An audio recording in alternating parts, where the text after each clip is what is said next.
a chronological error of 4 years. Now, we can see that from 4004 BY to 1969 AD, we have a total chronological period of time 5973 AM, or the year of the world, to calculate all prophetic intervals or periods and the fulfillment of all events to date, including the 4 years error of chronological calculations made by Dionysius Exiguus in the 6th century AD. That is to say, he made the mistake of 4 years, which means that Yeshua the Messiah was 4 years old before the date of AD 1 actually began. See Bible Dictionary FN and MA Pelobate, page 307. BY means before the birth of Yeshua the Messiah, not before the birth of Elohim, because Elohim was in the bosom of the Father in the beginning. John 1:1-18. Correct calculation excluding the 4-year error. 4000 BY equals years before the birth of Yeshua the Messiah. 1973 AD equals years from birth of Yeshua to present time. 5973 AM equals or years of world to present time.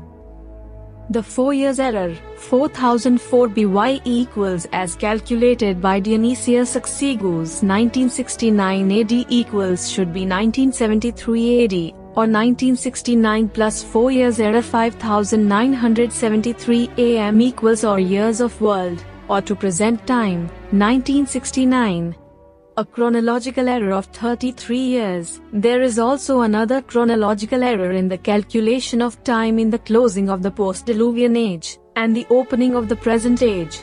For example, the Post-Diluvian age reaches from the flood to Pentecost or AD 3312 or 34, instead of from the flood to the birth of Yeshua the Messiah. See chronological chart on opposite page. For all the prophets and the law prophesied of Yeshua the Messiah until John, Matthew 11:13, Yeshua the Messiah was born of a woman, born in the Post-Diluvian age, under the dispensation of the Mosaic law to redeem them that were under the law. Galatians 4:4-5. For 33.5 years, 3312, Yeshua the Messiah was manifested in the flesh, fulfilling the law and prophets, as he said, "Think not that I am come to destroy the law, or the prophets. I am not come to destroy, but to fulfill. For verily I say unto you, till heaven and earth pass, one jot or one tittle shall in no wise pass from the law, till all be fulfilled." Matthew 5:17-18. Correct time in opening and closing of age. 4033 equals years from Garden of Eden to Pentecost. 1940 equals years from Pentecost to present time. 1973 to 33 equals 1940. 5973 AM equals total years from Eden to present time.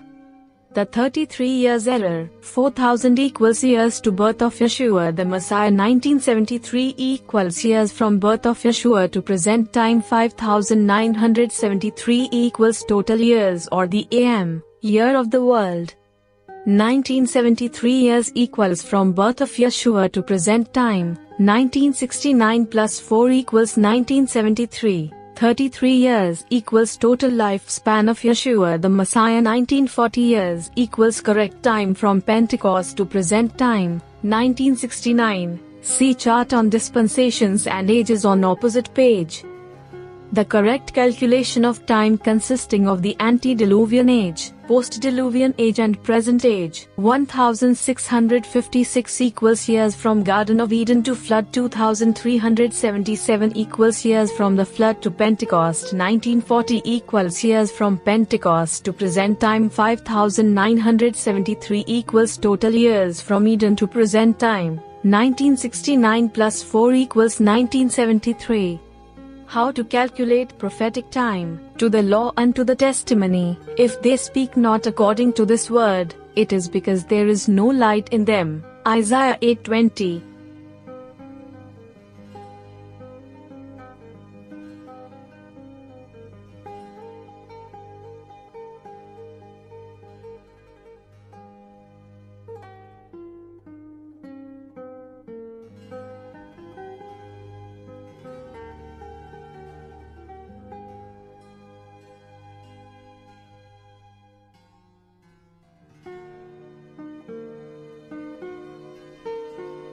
1 day for a year. To the law, Numbers 14:34. To the prophets, Ezekiel 4:6. After the number of the days in which ye searched the land, even 40 days, each day for a year, shall ye bear your iniquities, even 40 years, and ye shall know my breach of promise. And when thou hast accomplished them, lie again on thy right side, and thou shalt bear the iniquity of the house of Judah 40 days. I have appointed thee each day for a year. For example, Daniel 9:24, KJV, 40 days equals 40 years, 7 days equals 7 years, or 7 times 7 equals 49, or 70 times 7 equals 490 years. Zeros are added and subtracted in many instances. How to calculate time with Yahweh-Elohim, not man. To the law, Exodus 24:16. To the prophets, Psalms 94. As shown in the illustration, page 18, the 6 solar days, which the phenomenal cloud, that is, it was a cloud by day and a pillar of fire by night, stood over Mount Sinai, with Moses in the midst of the burning cloud. Deuteronomy 5:4. He was witnessing the creation of heaven and earth by means of a vision, that is, in each of the 6 evenings and mornings. A day-by-day account of the vision itself is recorded in Genesis 1:1-31 through Genesis 2:4, KJV. This would make the 6 days of the creation as 6,000 years with Yahweh-Elohim, for on the 7th day he rested. See Genesis 2:1-4. Compare with Exodus 20:8-11 and Exodus 24:9-10, 16-18, KJV. For 1,000 years in thy, Elohim's, sight are but as yesterday when it is past, and as a watch in the night. But, beloved, be not ignorant of this one thing, that one day is with Yahweh-Elohim as 1,000 years, and 1,000 years as one day. But the day of Yahweh will come as a thief in the night, in which the heavens shall pass away with a great noise, and the elements shall melt with fervent heat. The earth also and the works that are therein shall be burned up. 2 Peter 3:8-10 and compare with Daniel 8:26, Daniel 12:4-9, Revelation 1:10, Revelation 20:2-7, KJV. Verification by 2 Peter 3:8. But beloved, be not ignorant of this one thing, that one day is with Yahweh as 1,000 years, and 8,000 years as one day. Not 1,001 years multiplied by 4 making a total of 4,004. See Biblical Chronology. For example, 4000 BY plus 2000 AD equals 6,000 years or 6 days. After Elohim created man and called their name Adam, Genesis 5:2, HNB, placed him in the Garden of Eden and told them not to touch or eat of the fruit of the tree of knowledge of good and evil, for in the day that thou eatest thereof thou shalt surely die. Genesis 2:17, KJV or Genesis 2:14, HNB. The serpent beguiled Eve and she did eat and gave also to her husband, Adam, and he did eat. That same solar day Adam's conscience was condemned, and in the cool of that day, Yahweh-Elohim sent forth the angel and drove the man, not the woman, out of the Garden of Eden. Genesis 3:2324. The total lifespan of Adam was 930 years. Genesis 5:5. And he died 70 years short of the 1,000-year millennium, a period of 1,000 years, day with Yahweh-Elohim. The eternal day or day of Yahweh. But the day of Yahweh will come as a thief in the night, in which the heavens shall pass away with a great noise, and the elements shall melt with fervent heat. The earth also and the works that are therein shall be burned up. 2 Peter 3:10, 1 Thessalonians 5:2. The 7th day or the 7,000-year day, he, Yahweh-Elohim, rested and sanctified that day and called it the Sabbath. Exodus 16:23-27, Exodus 20:10-11, Genesis 2:2-4. However, we need a better understanding of the Sabbath day. For example, before Elohim began to create the heaven and earth, and everything that is in them, and after he finished the creation, he was inactive, back into the Sabbath, reigning in the realm of eternity or the day. that has no beginning or ending, with the complete plan of creation in spirit embodiment. Note: there are those who make a serious mistake by claiming that each of the 6 days of the creation as recorded in Genesis is 7,000 years long. Therefore, they say Yahweh-Elohim worked 42,000 years, or 6 times 7 equals 42, in the creation of the heaven and earth.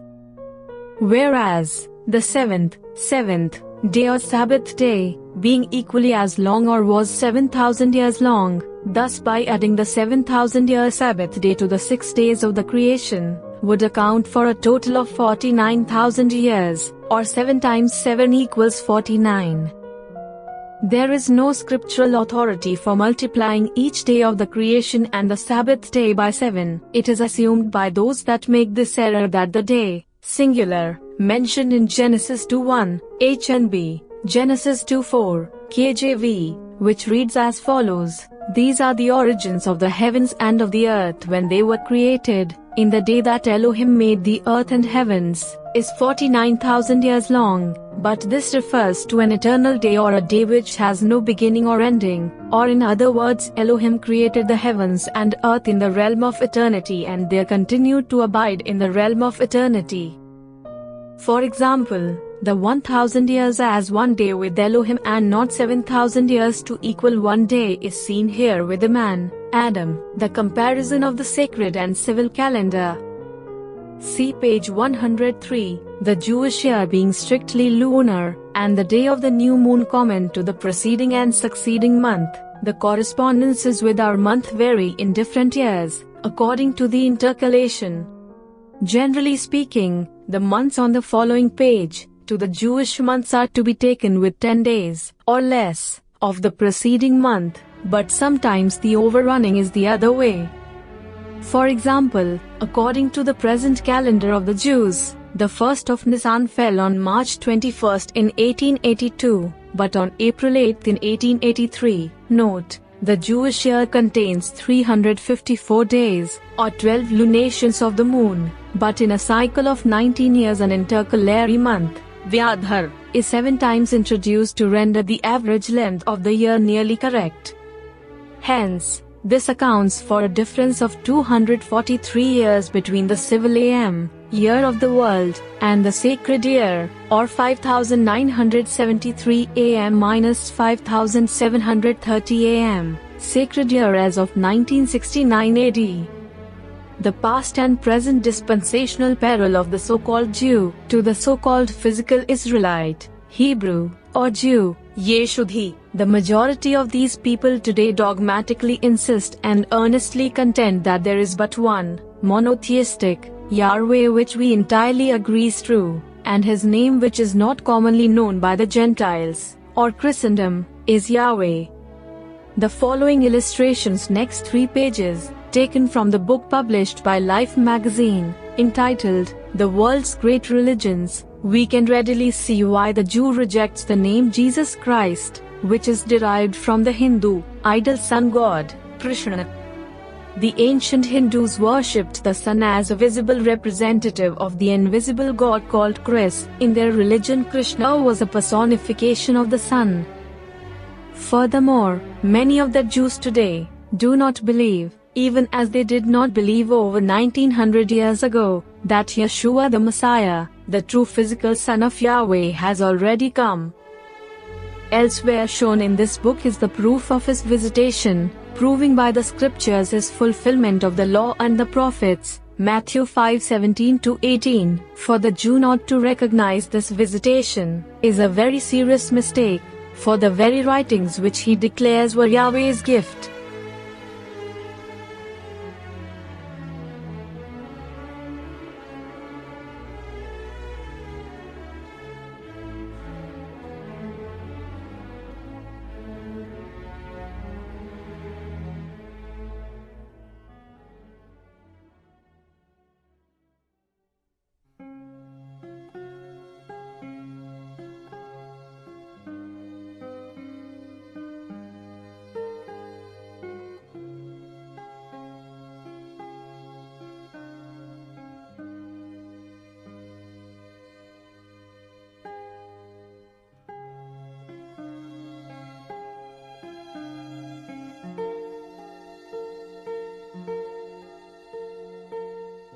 unto him, were contained in the law of Moses and the prophets. These writings decidedly pointed to Yeshua the Messiah, who fulfilled every jot and tittle contained therein, or in the scriptures. Furthermore, because of his, the Jews, non-acceptance or rejection of Yeshua the Messiah, or his failure in not continuing to offer the sacrifice of blood for the atonement of his sins, as required by the Mosaic law, Leviticus 9:7, Leviticus 16:34, he is still, even today, in the depths of his sins. It is through the blood of the Paschal Lamb, the Passover, and the sacrifices thereafter continued under the Mosaic law, that typified or foreshadowed the blood of Yeshua the Messiah, which was shed for us, that we, both Jew and Gentile, have received the true atonement. The rabbinical Jews, Hebrews, or Israelites, of today, definitely and positively know that they are still subject to the ordinances of the Mosaic law, that is, if they continue to deny the blood of Yeshua the Messiah, for without the shedding of blood according to the law, there can be no remission of their sins. This is strictly true, as referred to the daily sacrifices and the Day of Atonement, which as a rule, the Jew still recognizes, but fails to offer the proper sacrifices, according to the law. The failure of some of the Jews to accept Yeshua the true Messiah can be explained by taking his own scriptures and showing how Yahweh spoke through the prophets of their disobedience, carrying out his purpose throughout the dispensations and ages, even to this present time. We quote, "Let their table become a snare before them, and that which should have been for their welfare, let it become a trap. Let their eyes be darkened, that they see not, and make their loins continually to shake." Psalm 69:22-23. Were they ashamed when they had committed abomination? Nay, they were not at all ashamed, neither could they blush. Therefore shall they fall among them that fall. In the time of their visitation they shall be cast down, saith Yahweh-Elohim. Jeremiah 8:12. Peril of the Jew. Yahweh, in his foreknowledge, was able to make the following statements, for he knew what the Jew would do, and in so doing, the breaking of the commandments, he did sever or break some of them off from salvation because of their unbelief in Yeshua the Messiah. John 15:1-2. I am the true vine, and my Father, Yahweh, is the husbandman. Every branch in me that beareth not fruit he taketh away, and every branch that beareth fruit he purgeth it, that it may bring forth more fruit. However, we are told that Yahweh will graft the Jews into their own olive tree again, that is, if they continue not in unbelief. Romans 11:22-24. The Apostle Paul is writing of his grief or sorrow for Israel, that is, Israel after the flesh, in Romans 9:4-6. Thusly, who are Israelites, to whom pertaineth the adoption, and the glory, and the covenants, and the giving of the law, and the service of Yahweh, and the promises, whose are the fathers, and of whom as concerning the flesh, Yeshua, came, who is over all, Yahweh blessed forever, not as though the word of Yahweh, Elohim, hath taken none effect, for they are not all Israel, which are of Israel.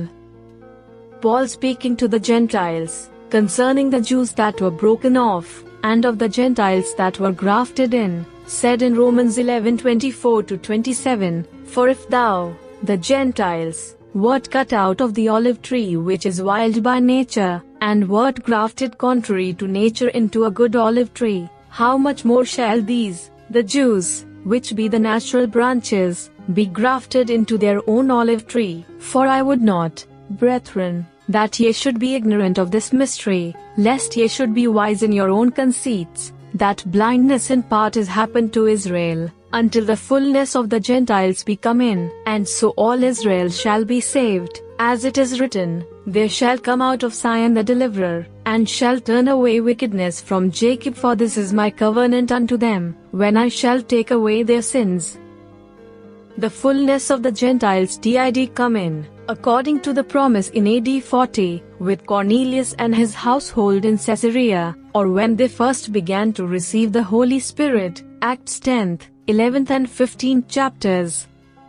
That which is a Jew outwardly is not one inwardly, but the Gentile which is grafted in by faith has become the true, spiritual, Jew, as explained in Romans 2:28-29 thusly, for he is not a Jew, which is one outwardly, neither is that circumcision, which is outward in the flesh, but he is a Jew, which is one inwardly, and circumcision is that of the heart, in the spirit, and not in the letter, whose praise is not of men, but of Yahweh.